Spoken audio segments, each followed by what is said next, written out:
Hi everyone! Isang mapagpalang araw po sa ating lahat at ating pag-aaralan ngayon ay sa Zechariah chapter 9 at kinuha ko po sa verse 9. Sabi dito, Rejoice greatly, O daughter of Zion! Shout, O daughter of Jerusalem! Behold, your king is coming to you. He is just and having salvation, lowly and riding on a donkey, a colt, the foal of a donkey. At ang ating bumagat ngayon ay the prophecy of hope. At ang sabi nga po sa chapter 1 verse 3 ng Panginoon, Return to me, declares the Lord of hosts, that I may return to you. At yung warning po ni Zechariah dito na wag nang ulitin pa yung mga kasalanan ng kanilang mga ninuno. At na importante po dito yung trusting and obeying God's will. Katulad po ng buhay po natin na pinapaalalahan tayo ng Panginoon na bumalik tayo sa Kanya, sa Diyos, at manumbalik tayo sa Kanya at magkaroon tayo ng patuloy na pagtitiwala at pag-obey sa Kanyang will sa bawat buhay natin. At meron po tayong 3 points dito na the prophecies of hope.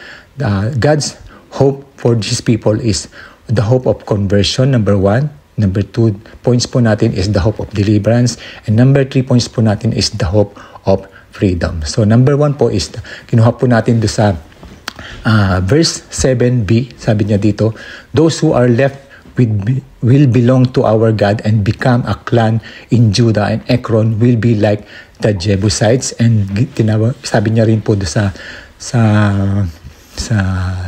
verse 8b, never again will an oppressor overrun my people, for now I am keeping watch. So nandun po yung hindi lang po yung conversion, sinabi dito yung conversion, ang mata po ng Panginoon ay nandun pa rin po sa kanyang people of Israel. Tulad po natin, kahit nagkakasala pa tayo, hinihintay pa rin po ng Panginoon tayo ay manumbalik sa Kanya, at nandun po na nais niya magkaroon tayo ng conversion sa bawat buhay natin. At ito nga po, nung tayo tumanggap sa Panginoon, nagkaroon po ng pagbabago yung buhay natin. At hindi lang po pagbabago. Sabi doon sa 8b, never again will an oppressor overrun my people. Ibig sabihin, sabi niya, poprotektahan tayo ng Panginoon. Ganun po kabuti ang Panginoon kahit po nagkakasala.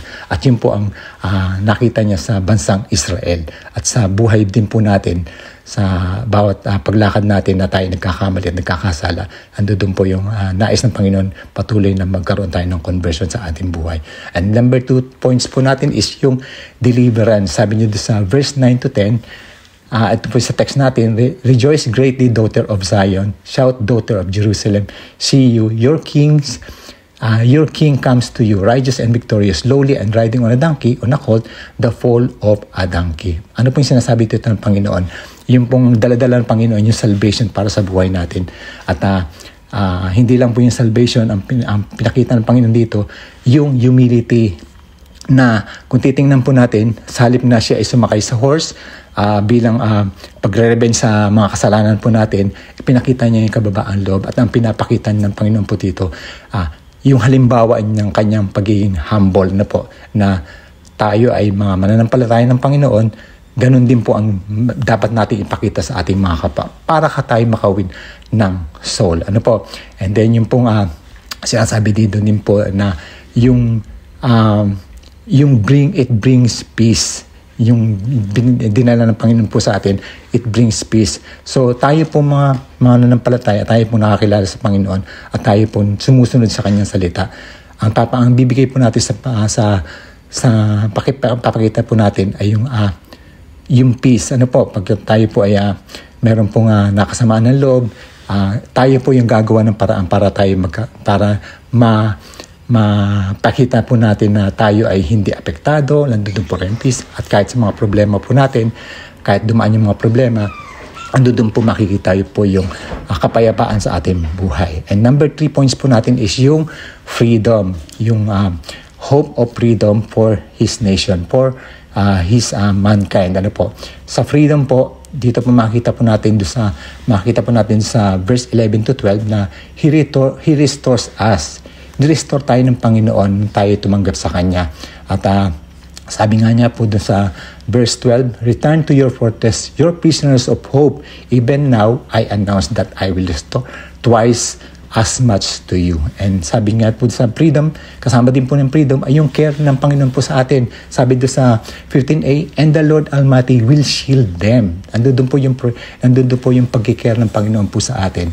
Hindi lang po tayo pinalaya, kundi andun po yung kanyang patuloy na pangangalaga sa buhay po natin. And letter C po yung under ng freedom is, He defends us. The Lord their God, sabi niya sa 16a, will save His people on that day as a shepherd saves his flock. Nandun po yung kanyang pagka tayo mayroong mga pinagdadaanan sa buhay, andun po ang dinedependahan tayo ng Panginoon para hindi po tayo magkasala kung tayo po ay dumadaan sa mga pagsubok, sa mga pinagdadaan natin na nagkakaroon tayo ng mga kasamaan ng loob. Andun po yung Panginoon na iingatan po yung ng Panginoon ng ating puso para hindi po tayo magkasala.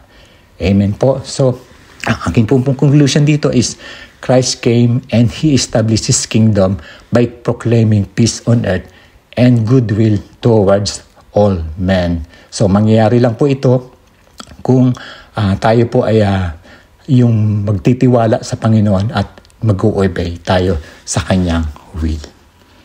God bless you po. I hope na may natutunan po tayo.